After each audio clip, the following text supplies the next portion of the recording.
महाराज दशरथ को कलंक का शुभारंभ यहीं से हो गया। सबसे बड़ी भूल की, नौकर को कहा जा जा वशिष्ठ को बुलाला।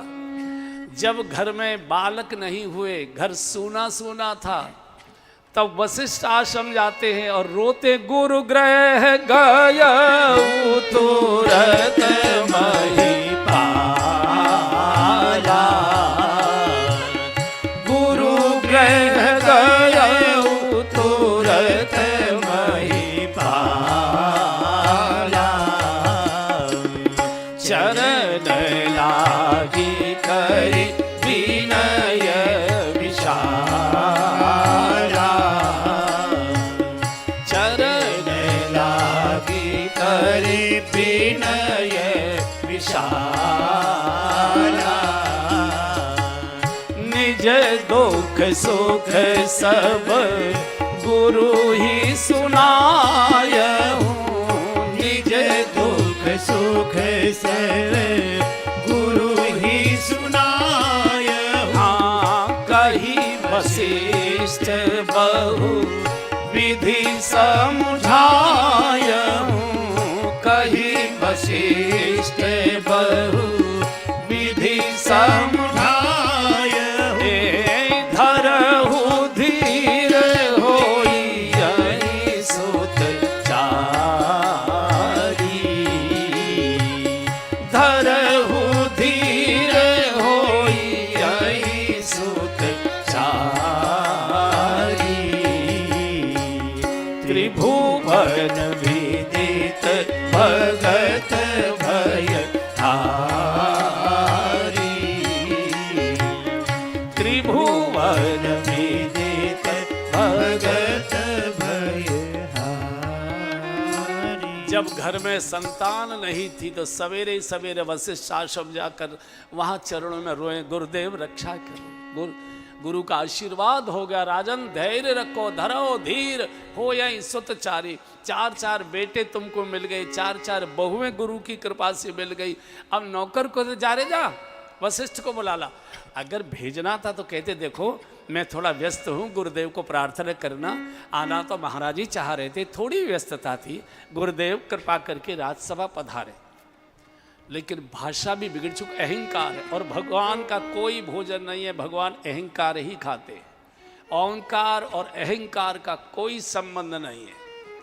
तो गुरु भैया, गुरु का अर्थ ही है जिसमें गुरुता है, छोटी मोटी चीज़ों से जो विचलित नहीं होता, सीधे चलेंगे, चलो कोई बात नहीं।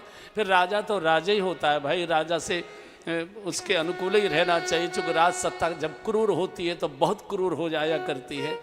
तो वशिष्ठ जी चले गए। पहली बार वशिष्ठ जी भगवान के द्वार पर पहुंचे। वशिष्ठ जी का बहुत सम्मान था अयोध्या के अंदर। सेवक ने जाकर कहा, प्रभु प्रभु भगवान गुरुदेव वशिष्ठ पधारे द्वार पर, गुरुदेव वशिष्ठ। भगवान पूजा कर रहे थे, पूजा के वस्त्रों में दौड़े नंगे चरण, और द्वार पर गुरुदेव खड़े देखे एकदम साष्टांग प्रणाम किया। गुरुदेव आप मुझे बुला लिया होता, मैं आश्रम आ गया होता, आप क्यों आए, आपने क्यों कष्ट किया। बूढ़े वशिष्ठ रो पड़े। जवान बेटे की विनम्रता देखो और बूढ़े राजा का अहंकार देखो। वशिष्ठ रो पड़े, नहीं राघव एक जरूरी तुमसे बात करनी थी, सूचना देनी थी, आज्ञा करें। बोले राम करहु सब संयम आजू, राम करहु सब संयम आजू, राम करहु सब संयम आजू, राम करहु सब संयम आजू, जो विधि कुशल निभाए काजू, जो विधि कुशल निभाए काजू। राघव आज की रात बेटा सब प्रकार का संयम करना, मनसा वाचा कर्मणा ब्रह्मचर्य का पालन करना, साधारण फलाहार करना, और जितना हो सके एक आसन पर बैठकर हरि नाम का सुमिरन करना। क्योंकि कल तुमको सत्ता समर्पित होने जा रही है। अगर विधि ठीक ठाक सब पूरा कर दें तो कल तुम अयोध्या के राजा होने जा रहे। वशिष्ठ जी ब्रह्मा जी के अंशावतार हैं और ब्रह्मा विधि के प्रतीक हैं। विधि माने विधान, नियम, कानून, तौर तरीका, जो भी अर्थ लेना चाहे। ब्रह्मा कह रहा है वशिष्ठ के मुख से कि जो विधि, चूंकि विधि का विधान तो राजा ने तोड़ दिया है, नियम ये था कि शिष्य को गुरु के पास भेजना चाहिए। आज राज्य के अहंकार के कारण तुम गुरु को शिष्य के पास भेज रहे हो। विधाता अगर सब ठीक ठाक कर दे तो तुम कल राजा होने जा रहे हो। इतना कह के वशिष्ठ जी तो चले गए। भगवान की आंखों से आंसू टपकने लगे और आंसू पहुंचते पहुंचते भगवान अंदर पहुंचे तो जानकी जी घबरा गए, प्रभु क्या हुआ, आप रो क्यों रहे? मैंने सुना गुरुदेव आए। बोले हाँ जानकी जी, गुरुदेव आए थे, लेकिन गुरुदेव ऐसी सूचना देकर गए हैं जो मुझे अच्छा नहीं लगा। और जानकी तुमको तो मालूम है कि हम चारों भाई एक साथ पैदा हुए, एक समय चारों का जन्म हुआ, एक साथ हमारा नामकरण हुआ, एक साथ हमारे कर्ण छेदन हुए, एक साथ चारों का यज्ञोपवीत संस्कार हुआ और संयोग सौभाग्य देखो कि चारों का विवाह भी एक साथ एक ही मंडप में हुआ। जब हम चारों एक बराबर हैं, रघुवंश की बाकी बातें तो बहुत अच्छी है, लेकिन एक बात मुझे अच्छी नहीं लगी कि बंधु बिहाए बड़े अभिषेक, छोटे भाइयों को छोड़कर बड़े को राजा बना दिया जाए। बहुत रो रो कर भगवान जानकी जी को कह रहे हैं, जन में एक संग सब भाई, जन में एक संग सब भाई, भोजन शयन के लरिकाई।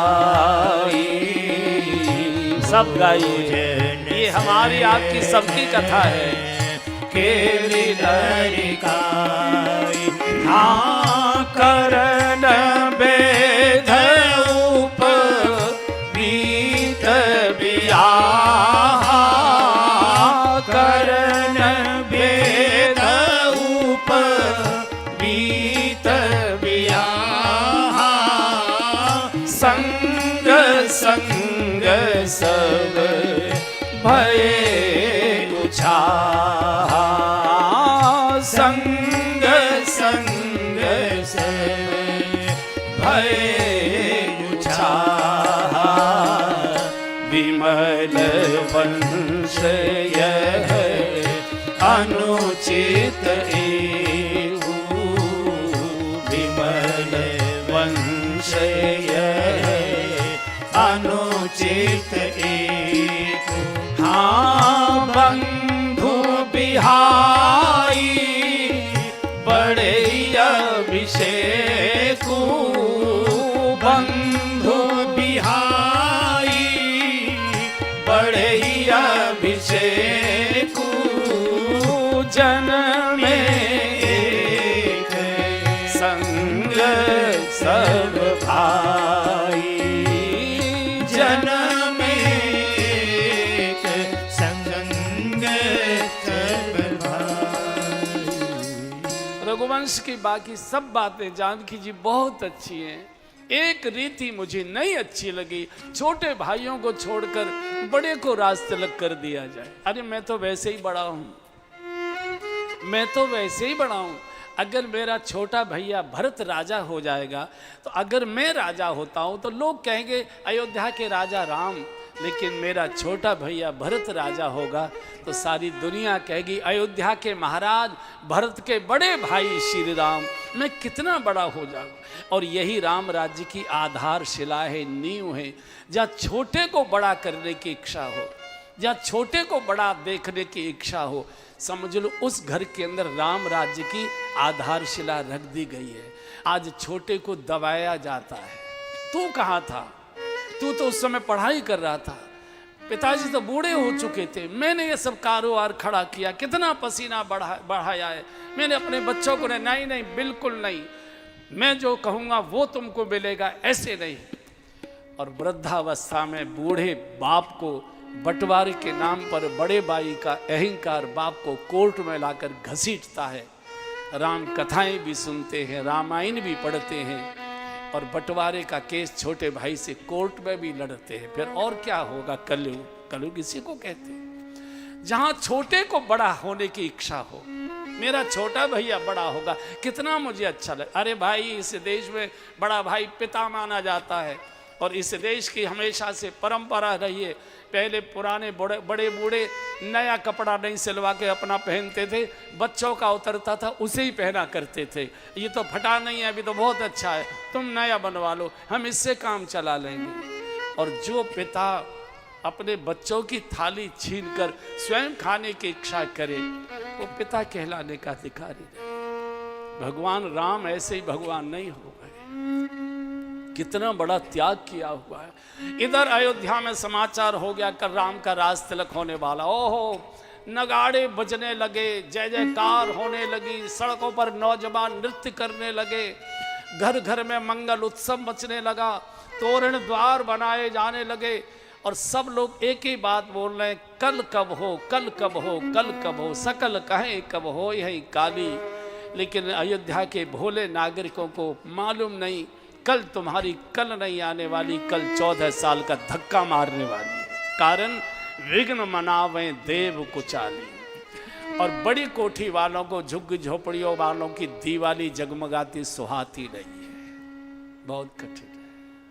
किसी दूसरे की खुशियों में खुश होना ये बहुत रेयर होता है भाई। अपनी खुशी में तो सब नाचते हैं, कोई दूसरे की खुशी में उछल रहा हो, अरे वाह बहुत आनंद हो गया। ये देवता ऊपर रहते, इसलिए देवताओं को हमेशा फटकार पड़ी है, देख न सके पराई विभूति। इनको लगा कि अगर राम गद्दी पर बैठ गए तो रावण का अत्याचार तो हम सहते ही रहेंगे, देवलोक तो हमारे खाली ही रहेंगे, कैसे विघ्न करें? विघ्न बनावें देव कुचाली। विघ्न का षड्यंत्र करने लगे। बंधु और बहनों, हमने क्या सोचा है ये कभी पूरा नहीं होता। हमारे बारे में देवताओं ने क्या निर्णय किया है वही पूरा होता है। मनुष्य अनेक प्रकार की मनौतियाँ मनाता है, बेटे की शादी करूँगा, ऐसी दावतें करूँगा, ऐसा रिसेप्शन करूँगा, ऐसी बारात ले जाऊँगा, सोचते रह जाता है, थाल परोसा का परोसा धरा रह जाता है, शरीर छूट जाता है। हमने क्या सोचा है ये महत्व नहीं है, हमारे बारे में देवताओं ने क्या तय किया हुआ है। इसलिए जो देवताओं के पर्व उत्सव आते हैं, इसमें देवताओं की पूजा जरूर कर देनी चाहिए, इनको प्रणाम जरूर कर देना चाहिए। बड़े लोग थोड़े से प्रणाम के भूखे होते हैं, इनको हाथ जोड़कर नमस्ते करते रहिए। हमारी ब्रज की कहावत है, राम राम कर लो और बीज खेत में पर लो, ऐसी एक गाँव की कहावत है। सरस्वती को बुलाया, बड़ा स्वागत सत्कार किया, आइए आइए ऊंचे आसन पर। सरस्वती समझ रही है कि आज जरूर दाल में काला है, ये देवता तो किसी की नमस्ते लेते नहीं थे, आज ये हाथ जोड़कर कैसे खड़े? तो कहा बोलो बोलो कैसे याद किया? बोले देवी बस आप ही बचा सकती हो, नगाड़े सुन लो। अगर भगवान का राज तिलक हो गया तो रावण का अत्याचार वैसा का वैसा, इसलिए किसी भी प्रकार से विघ्न करो। सरस्वती ने माथा पीट लिया, देवताओं तुमको शर्म नहीं आती? ऊंचे निवास नीचे कर तूती, ऊंचे निवास नीचे कर तूती। हाँ देखी न सकूं पराई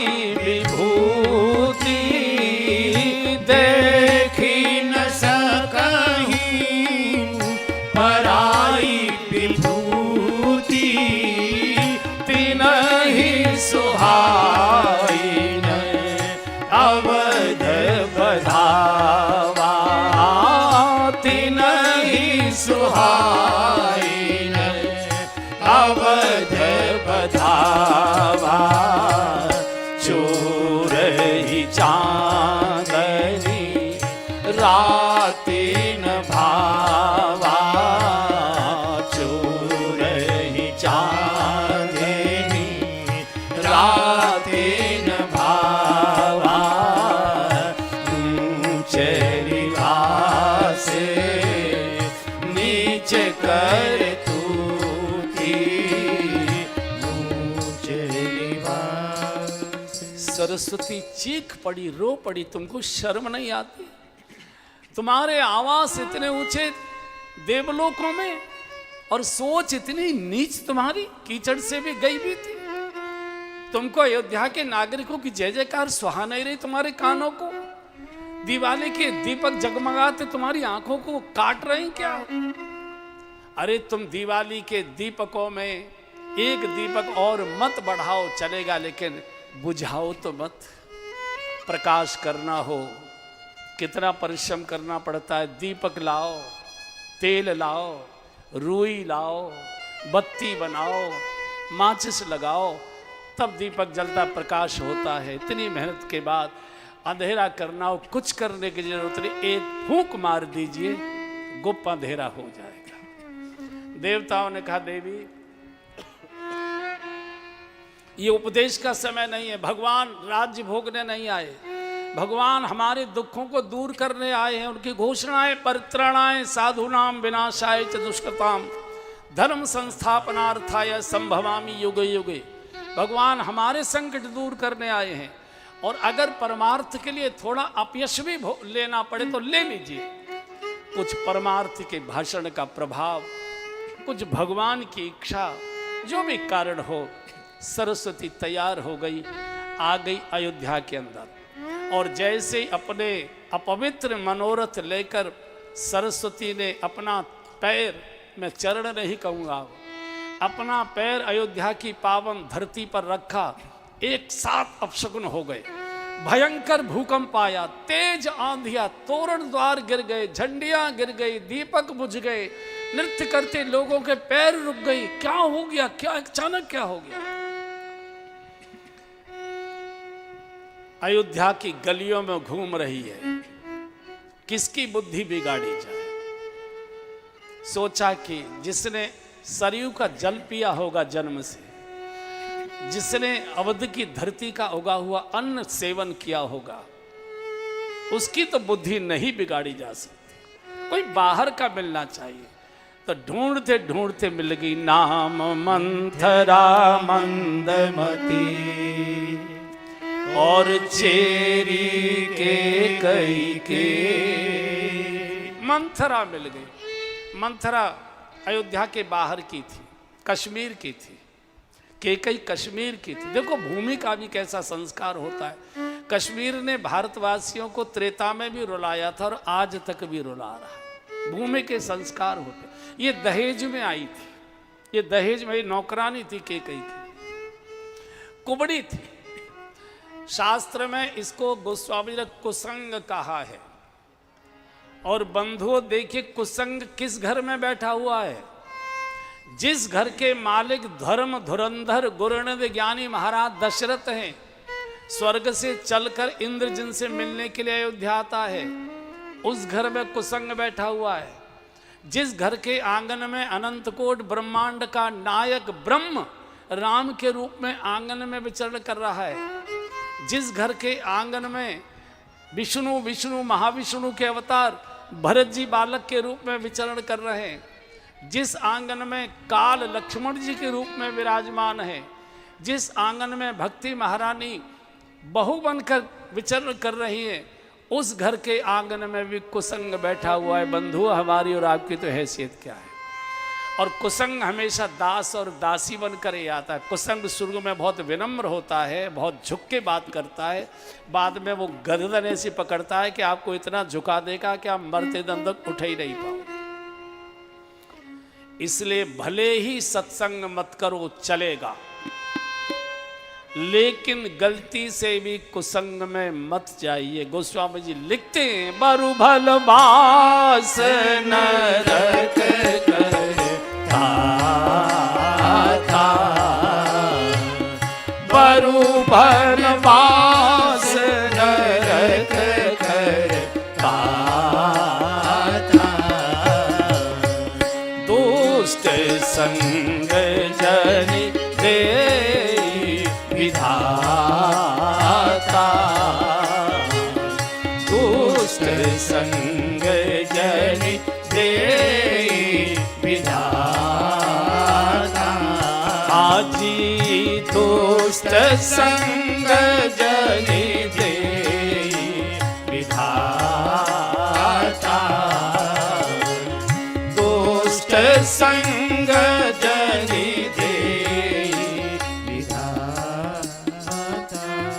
भले ही सत्संग मत करिए, कृपया कुसंग में मत जाइए, चाहे बिल्कुल बड़े से बड़ा अपना खास रिश्तेदार ही क्यों नहीं। एक बार एक सज्जन ने हमसे प्रश्न कर दिया कथा के बाद कि कैसे पता लगेगा कि हम कुसंग में जा रहे हैं, ऐसा उन्होंने प्रश्न कर दिया।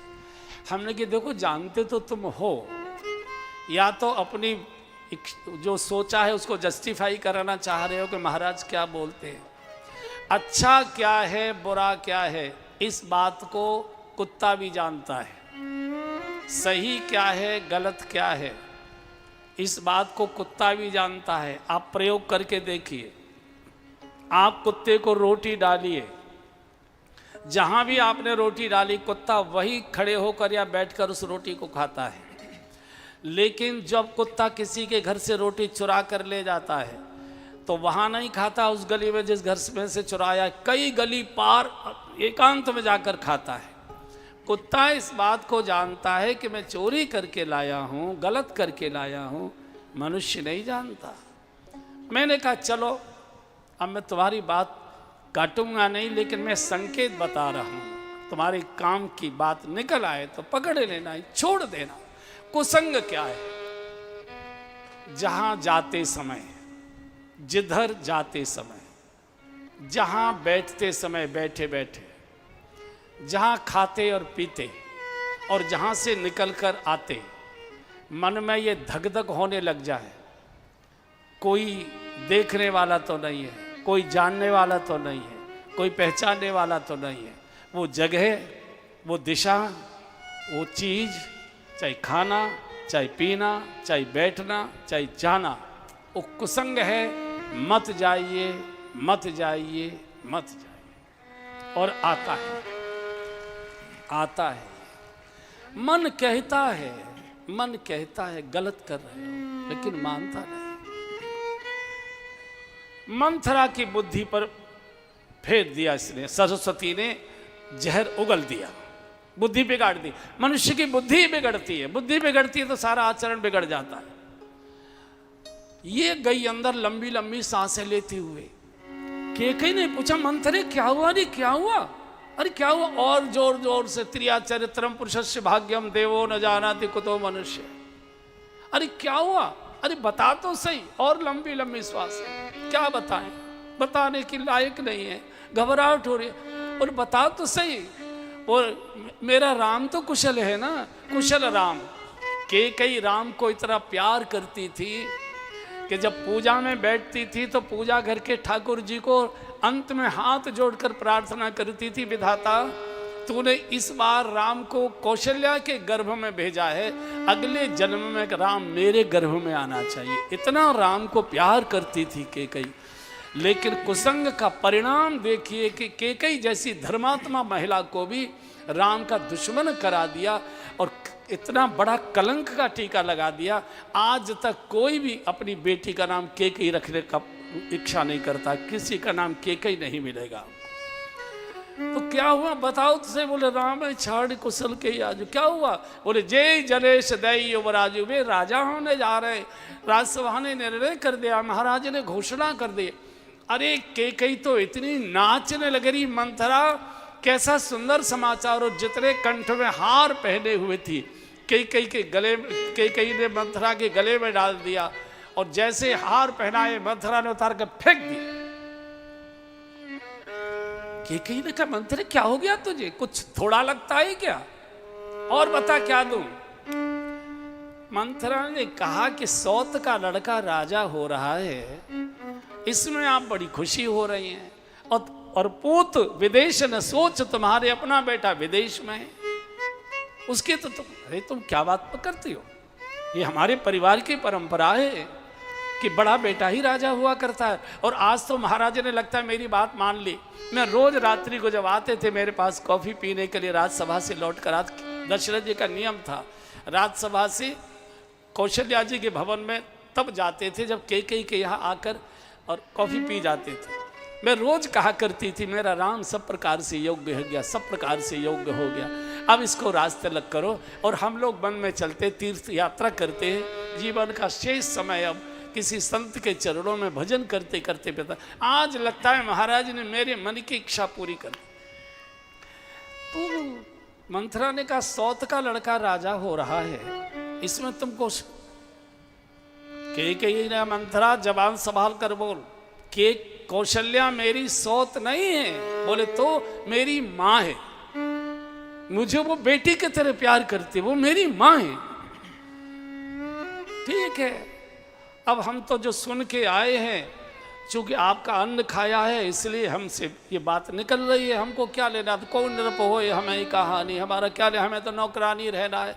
चाहे आपका बेटा राजा बने तो भी हम नौकरानी रहेंगे, और तो उनका बेटा राजा तो भी हम नौकरानी, लेकिन हमने चूंकि आपका खाया पिया है, पहना ओढ़ा है, इसलिए हमसे जो सुन के आए हैं वो हमसे सहा नहीं गया, इसलिए हम आपको बता रहे थे। बता तो क्या हुआ? बोले अब नहीं बोलेंगे।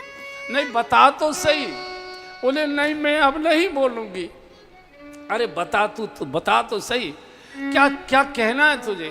बोले मैं ऐसा सुन के आई हूँ, और बस कैकेयी की भूल हो गई थी कि दोनों हाथों से इसका कंधा पकड़ लिया। कुसंग को छड़ी से भी स्पर्श नहीं करना चाहिए, छड़ी से भी। बिजली तो सुचालक में आती है, लेकिन कुसंग कुचालक से भी आ जाया करता है, बहुत विचित्र। हम सुनकर आए हैं कि राम राजा होंगे और लक्ष्मण युवराज होंगे, कौशल्या जी राजमाता होंगी, और आप अगर उनकी नौकरानी बनकर सेविका बनकर रह सकती हो तो रहो, अन्यथा आपको और आपके बेटे को जेल में डाल दिया जाएगा। इतना कहना था। मायके के जो रजोगुण के संस्कार थे वो निकल आए। जैसे कभी कभी अटैची हम खोलते जाते बहुत पुराना धुला हुआ कपड़ा सबसे नीचे दिखाई देता है, वो निकलता है। कई बार पुराना संस्कार प्रकट हो गया। कई लोगों ने देखा होगा कि बहुत बुढ़ापे में आके बिगड़ जाते हैं। व्यक्ति दो ही समय बिगड़ता है, या तो बिगड़ता है किशोर अवस्था में या बिगड़ता है वृद्धावस्था में। जवानी में तो पुरुषार्थ करता है तो उस समय इन चीज़ों पर ध्यान नहीं देता, और जो किशोर अवस्था में बिगड़ा हुआ होता है वो दुर्गुण उसको बुढ़ापे में प्रकट हो जाते हैं। कई लोग आपने देखोगे बुढ़ापे में खाना पीना शुरू कर देते, क्योंकि उन्होंने किशोर अवस्था में जरूर पिया खाया होगा। उस संस्कार आगे मैं और नौकरानी, चाहे मुझे कुआं में कूदना पड़े, चाहे मुझे आत्महत्या करनी पड़े, चाहे सुहाग छोड़ना पड़े, लेकिन मैं ये होने ही नहीं दूंगी। मंथरा गदगद हो गई और कहा कि तू बता मैं क्या करूं? बोले मानोगी? बोले हाँ, राजा आएंगे आपके यहाँ, सीधी कोप भवन में चली जाओ, और बंधु ये कुसंग है जो कनक भवन से निकाल कर कोप भवन में भेज दिया करता है। ये कुसंग है जो प्रकाश से अंधकार में ठोकर मारने के लिए मजबूर कर देता है। ये कुसंग है जो अंधकार में ढकेल देता है। ये कपड़े उतारो, ये जेवर उतारो और मोटे पुराने कपड़े पहन लो और अंधकार करके नीचे जमीन में लेट जाओ। दशरथ जी आएंगे, खुशामद करेंगे, और जब तक वे राम कसम न खा लें तब तक होठ खोलना नहीं। कई ने कहा मंथरा तू मेरी गुरु और मैं तेरी चेली। मंथरा गदगद चली गई कोप भवन में। महाराज दशरथ राजसभा से विदा होकर बड़े प्रसन्न होकर आ रहे हैं, सोचते आ रहे हैं आज कैकेयी सुनेगी, कितनी प्रसन्न होंगी। जय जय स्वागत स्वागत, बैठी बैठी बैठी, कितने प्रसन्न होंगी। अरे वो रोज कहती थी राम का राज तिलक करो, राम का राज तिलक करो। आज मैं जब अचानक कहूँगा, सरप्राइज दूंगा कि कैकेयी तेरे मन की बात पूरी करके आया हूँ, राम का राज तिलक घोषित कर, कैकेयी कितनी प्रसन्न होगी। लेकिन महाराज को मालूम नहीं है कि डाहिन बन चुकी है, नागिन बन चुकी है, कैकेयी रानी नहीं है। और सांझ समय सानंद नप और गए कैकेयी गे, गवन निठुरता निकट किए, जनुधर दे हसने। आनंद में डूबे बूढ़े दशरथ जी जा रहे हैं। आज सरप्राइज दूंगा कि कई कितनी खुश होगी, इनको मालूम नहीं है विश्वमन तो पहले ही हो चुका है। तो मंथरा मिल गई द्वार पर। और बंधुओं, जिसके जीवन के द्वार पर कुसंग हो वो अंधकार का ही रास्ता बताएगा, वो कनक भवन का रास्ता नहीं बताएगा, वो कोप भवन का ही रास्ता बताएगा। आज रानी कहाँ है? नियम ये था कि जब महाराज आते थे राजसभा से, कई श्रृंगार करके स्वर्ण के थाल में दीपक जलाकर गेट पर आरती उतार कर स्वागत करके महाराज को अंदर ले जाती थी। आज महाराज केकई के द्वार पर कुसंग है। आज केकई नहीं है तो कहाँ सूखे से मुख से कि कोप भवन में। कोप भवन में कैसे बोले? हमको मालूम नहीं राजा रानी क्या क्या झगड़ा है, आप ही जाने। हमसे तो सवेरे से बोली भी नहीं है, न उन्होंने कुछ खाया न हमको कुछ खाने दिया, पास नहीं आने दे रही है, बात नहीं कर रही है। चक्रवर्ती नरेश जिससे सहायता मांगने के लिए इंद्र स्वयं इंद्रलोक से चलकर अयोध्या आते थे, आज वो इतना बड़ा राजा जिसके घर में अनंत कोट ब्रह्मांड का नायक बेटा बनकर घूम रहा है, आज वो राजा कांप गया। जैसे ही कोप भवन सुना, कोप भवन सुनी सकुच राहु, कोप भवन सुनी सकुच राहु, भयवश अगहुण परई न पाऊ, भयवश अगहुण परई न पाऊ, सुरपति बस बाहबल जाके, सुरपति बस बाहबल जाके, नरपति रही सकल रूखता के, नरपति रही सकल रूखता के, सो सुनती अरि से गयऊ सुखाई, सो सुनती अरि से गयऊ सुखाई, देखहु काम प्रताप बढ़ाई, देखहु काम प्रताप बढ़ाई। इंद्र जिनकी भुजाओं की ताकत से अपने को सुरक्षित अनुभव करता था, सुरपति बसहें बाह बल जाके, इतना बड़ा महापुरुष महाराज दशरथ कांप गए, रानी रूठ गई। कोप भवन सुनते ही भय के कारण कदम आगे नहीं बढ़े। अरे दुनिया के लोगों को संग की ताकत देखो कि आज इतना बड़ा राजा कांप गया। डरते डरते अंदर पहुंचे, धरती पर उल्टी पड़ी हुई है और भोले राजा ने बहुत प्यार से ऐसे कंधा स्पर्श किया। रानी क्यों रूठ गई? कही हे तो रान विसान परसत पान पति निवार है, आप क्यों रूठ गई हो? और जैसे कंधा स्पर्श किया, इतनी जोर का हाथ का झटका मारा, राजा दूर गिरे। मानव सरोष भुवंग भामिन विषम भांति निहार ही, जैसे अंधेरे में नागिन पड़ी हो कमरे में और गलती से उस पर पैर पड़ जाए, जैसे वो फन मार देती है, ऐसे हाथ का झटका मारा। किसी ने गोस्वामी जी से पूछा कि महारानी को आपने नागिन क्यों कहा? गोस्वामी जी कहते नागिन का एक स्वभाव है, जब उसको भूख लगती है तो वो अपने बच्चे अंडे खा जाया करती है। आज केकई अपने बच्चों को ही खाने के लिए, और बार बार कह रहा सुमुखी सुलोचन पिक वचनी, कारण मोहि सुना गजगामिनी निज को।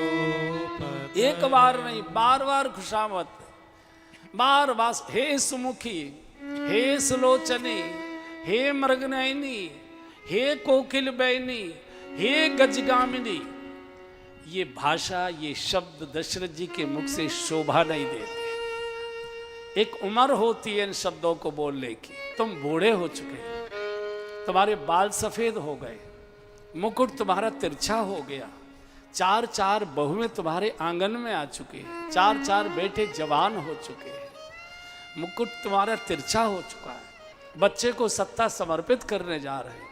इस समय तो किसी देवता के मंदिर में जाकर माथा टेकना चाहिए था, तुम भोग के काम के पास आकर खुशामद में लगे हो।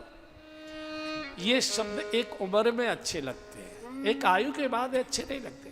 अब मान लो कोई 80-85 साल के बूढ़े सज्जन मोटे लेंस का चश्मा लगाए हैं, खड़ा हुआ नहीं जा रहा है, बैंत के बिना चल नहीं पा रहे, और उनकी 72-73 साल की बूढ़ी बुढ़िया, एक भी मुंह में दांत नहीं है, कमर उसकी झुकी हुई है, बिना लाठी के सहारे सरक नहीं सकती, और वो बूढ़े इसको कहे, हे सुमुखी, हे सुलोचनी, आंखों से दिखाई नहीं दे रहा, हे मृगनयनी, रास्ते में चला नहीं जा रहा, हे गजगामिनी, कैसा लगेगा?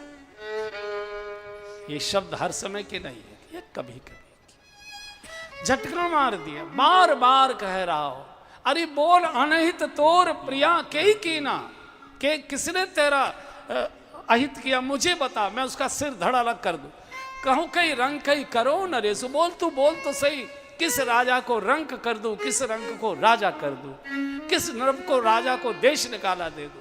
गोस्वामी जी मुस्करा रहे मन मन में, राजन तुम्हारी क्या ताकत है, किसी रंक को राजा या राजा को रंक करो, जो राजसभा में बोल कर आए हो कल उसी को पूरा करके दिखा दो, मान जाएंगे तुम्हारी ताकत। तुम नहीं कर सकते, तुम्हारे मनोरथ धरे के धरे रह जाएंगे। जो इस समय तुमको राम के चरणों में जाना चाहिए। अरे सामान्य व्यक्ति भी भैंस खरीद के लाता है, गाय खरीद के लाता है, बैल खरीद के लाता है, साइकिल ट्रैक्टर खरीद के लाता है, पहले प्रसाद लेकर हनुमान जी के टीले पर हनुमान जी को चढ़ाने जाता है, मंदिर चढ़ाने जाता है, और तुम काम के भवन में आए हो। अरे बता तो सही। अच्छा, हाँ मुझे ऐसा लगता है कि तुझे कोई पहले सूचना देगा, इसलिए तुम रूठ गए। भामिन भयउ तोर मन भावा, घर घर नगर अनंत बधावा। अरे सुन कर राम राजा होने, और लंबी लंबी सांस, और लंबी लंबी सांस। अरे कुछ अगर मांगने की इच्छा हो तो मांग लो, रानी ऐसे समय में कुछ मांग जांच के लिए रूठा करती है, मांग। और जैसे कहे मांगो तो करवट ले लिया, बैठ गई। मांग मांग पे कहो पिए, लेकिन कबहो न दे हो न ले। मांग मांग तो हमेशा करते रहते हो, लेते देते तो कभी हो। आज तक एक कील लेकर नहीं दिए, जो पहन रही हूँ मायके का पहन रही हूँ, तुमने क्या दिया है? अरे कैसी बात। बोले मेरे पहले पुराने 2 वरदान हैं, उन्हें ही दे दो। अरे रानी द्वे के 4 मांग मकलेऊ, बिसर गयो मोर भोर सुवाऊ। बूढ़ा आदमी भूल गया हूँगा, 2 नहीं 4 मांग लो। बोले सच में जो मांगूंगी सो दोगे? सच की? रानी तू किससे बात करती है? तुमको मालूम नहीं हम कौन है? हम रघुवंशी हैं, हम रघुकुल के हैं, और रघुकुल रीति सदा चली आई। रघुकुल रीति सदा चली आई। प्राण जाई बर बचन न जाई। प्राण जाई बर बचन न जाई। हम रघुवंशी हैं, हमारे प्राण जा सकते हैं, लेकिन बोला गया वचन और दिया गया वरदान हम कभी वापस नहीं करते। मांग तुझे क्या चाहिए? और अगर तुझे मेरी बातों पर भरोसा न आ रहा हो तो मैं श्री राम कसम खाकर कहता हूं, जो मांगोगी सो मिलेगा। हो गया एकदम बंटा ढा। पूरी अयोध्या में अपशकुन सारे दीपक बुझ गए, तेज आंधी चली। के कई इसी की प्रतीक्षा कर रही थी, जो मंथरा ने कह दिया था, जब तक राम कसम न खा ले होठ खोलना नहीं। राम कसम खा लेंगे तो बध जाएगी। और जैसे ही राम कसम, उधर कौशल्या जी के दीपक बुझ गए। आरती की तैयारी कर रही थी, कौशल्या जी के दीपक बुझ गई, घबरा गई। कल इतना बड़ा महोत्सव होने वाला है और ये इतना बड़ा मुझे अपशकुन क्यों हो रहा है? लेकिन मालूम नहीं किसी अयोध्या के नागरिक को कि राजभवन में क्या षड्यंत्र हो रहा। बैठ गई, श्रृंगार सजने लगी, और शास्त्र कहता है कि कई एक एक श्रृंगार सज रही थी, आभूषण धारण कर रही थी। उधर जानकी जी के शरीर से एक एक आभूषण उतरते गिरते जा रहा था। क्यों? जब तू धारण करेगी तो जानकी जी के तो उतरेंगे उतरेंगे। और गले में हाथ डालकर बोली, सुनो प्राण प्रिय। देखो, किसी को ठगना होता है तो बहुत मीठी भाषा बोलनी पड़ती है। मेरा एक पहला वरदान, मेरे भरत को अयोध्या करा देव, एक वर भरत ही ठीक है। दशरथ जी ने मन में सोचा, राम और भरत देने में तो दोनों में कोई अंतर नहीं है। राम तो पहले ही चाहते थे, चल कोई बात नहीं, ठीक मान लिया। दूसरा बोले, राम का तपस्वी वेश में उदासीन व्रत के साथ 14 वर्ष का वनवास। और जैसे ही केकई ने कहा राम का 14 वर्ष का वनवास, केकई के जो हाथ पकड़े हुए दशरथ जी बैठे थे, हाथ में से हाथ छूट गया, आंखें फटी की फटी रह गई, मुंह खुला का खुला रह गया। केकई तू क्या बोल रही है? ये हंसी मजाक का समय नहीं है। बोले, हंसी मजाक पहले किया करती थी, क्या मैंने कुछ गलत मांग लिया? क्या भरत आपका बेटा नहीं है? क्या मैं आपकी रानी नहीं हूं, पत्नी नहीं हूं? क्या मुझे बाजार से खरीद कर लाए थे? मुख से कह दो कि भरत मेरा। अरे तू कैसी बात करती, कैसी बात करती? अरे मैंने तो तुमसे सलाह करना था, लेकिन अचानक राजसभा में निर्णय हो गया। पहले में कोई अंतर नहीं है, लेकिन दूसर वर असमंजस। मैं कैसे कहूँगा? राम तुझे वन को जाना है। अगर मैंने बुलाया भी और कहा भी, मेरा बालक बहुत भोला भाला है, एक शब्द बोलेगा नहीं, चुपचाप चला जाएगा। लेकर अगर उसने मुझसे ये प्रश्न कर दिया, पिताजी आपकी आज्ञा क्या शिरोधार्य में वन को जाता हूँ, लेकिन मेरी भूल गलती अपराध बता दीजिए, ताकि वन में जाकर मैं उसका परिमार्जन कर लूँ, उसका प्रायश्चित कर लूँ। मैं क्या बोलूँगा? अरे जब राम जननी कौशल्य आकर मेरे पैरों से लिपट लिपट कर रोएगी, मेरे बालक ने क्या भूल कर दी, क्या अपराध कर दिया, मुझे वन में भेज दो, मेरे राम को ने मैं क्या उत्तर दूंगा? अरे विश्वामित्र जी थोड़े दिनों के लिए मांग कर ले गए थे, कैसे बिना राम के मैंने एक एक दिन पूरा किया है। और तुझे ये बात मालूम है कि जब भी मेरे प्राण जाएंगे राम के विरह में ही जाएंगे। क्या तू मुझे जीवित नहीं देखना चाहती? क्या बात हो, मुझसे कोई अपराध भूल हो गई हो, मैं क्षमा मांगता हूँ। मेरे बालक से कोई भूल हो गई हो, उसका बाप तुमसे क्षमा मांगता है। और जैसे ही दशरथ जी ने केकई के पैर पकड़ने के लिए हाथ आगे बढ़ाए, इतनी जोर का धक्का मारा, केकई ने के खंबा था पीछे, सिर जाकर टकराया, रक्त के फुहार फूट पड़े। एकदम चीख कर बोले, किस मुंह से कह दिया था? क्या समझते थे चना चवे ना मांग लेगी? अगर ये स्त्री चरित्र करना था, आंसू बहाने थे, पहले क्यों कहा था कि रघुकुल रीत सदा चली आई, प्राण जाए बर बचन जाई। नाट कर दो, मना कर दीजिए, जगत में अपयश ले लिया। अरे रानी ये भाषा मत बोलो, ये भाषा मत बोलो, हो सकता है कोई भूल मेरे बालक से हुई होगी, मैं बिना राम के कैसे रहूँगा? विश्वामित्र जी ले गए थे, मैं कैसे जीवित रहा ये मैं जानता हूँ। अगर तुझे ऐसा लगता है तो मेरे राम को वशिष्ठ आश्रम में रहने की अनुमति दे दो। कभी कभी मैं जाकर अपने बालक को देख तो आया करूँगा कि मेरा राम कैसे है। दूसरे में परिवर्तन। और फिर ऊपर से जो उत्तरीय ओढ़े हुए थे कंधे से उतारा और केकई के कदमों में बिछा दिया। रानी, ये राजा चक्रवर्ती नरेश दशरथ तुमसे अपने प्राणों की कुछ दिन के लिए भीख मांगता है, इसमें अपने मेरे प्राणों को भीख में दे दो, कुछ दिन के लिए प्राण दान में दे दो। और जैसे ही दशरथ जी ने फिर सिर झुकाया और पैर पकड़ने के हाथ, फिर इतनी जोर का धक्का मारा, सिर दोबारा से टकराया, पूरा शरीर खून से लथपथ हो गया।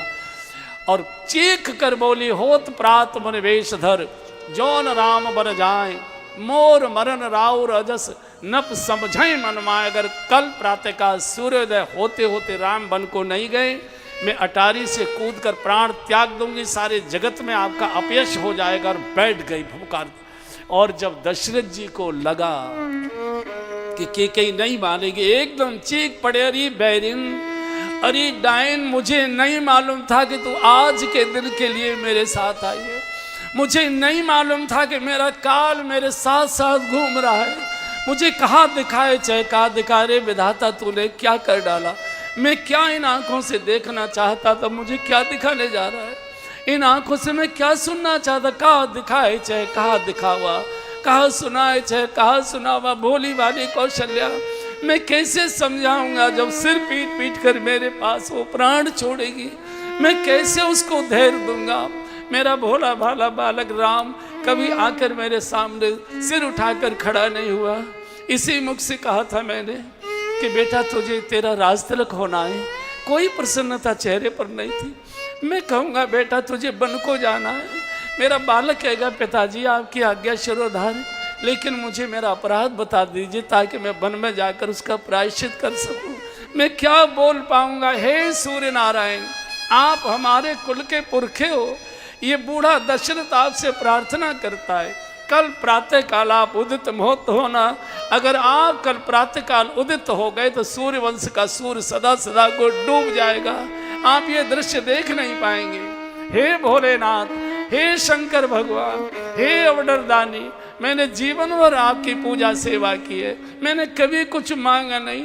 एक वरदान दे दीजिए कि मेरा राम मेरी आज्ञा का उल्लंघन कर दे, मेरी बात को ठुकरा दे, मुझे धिक्कार दे दे। रोते रोते हा राघव हा राम हा राघव मूर्छित हो, मूर्छित। पूरी अयोध्या में तो उत्सव की धूम मची है, लेकिन केकई के भवन में हाहाकार मचा है। पूरी जनता आ गई केकई के द्वार के बाहर, चूंकि सारी जनता को मालूम था कि आज की रात महाराज केकई के भवन में ठहरने वाले हैं। देखो, राज सत्ताधीशों की निजी चीजों की भी जनता को जानकारी होती थी। आज किसी को कुछ पता नहीं लगता है कि क्या हो रहा है।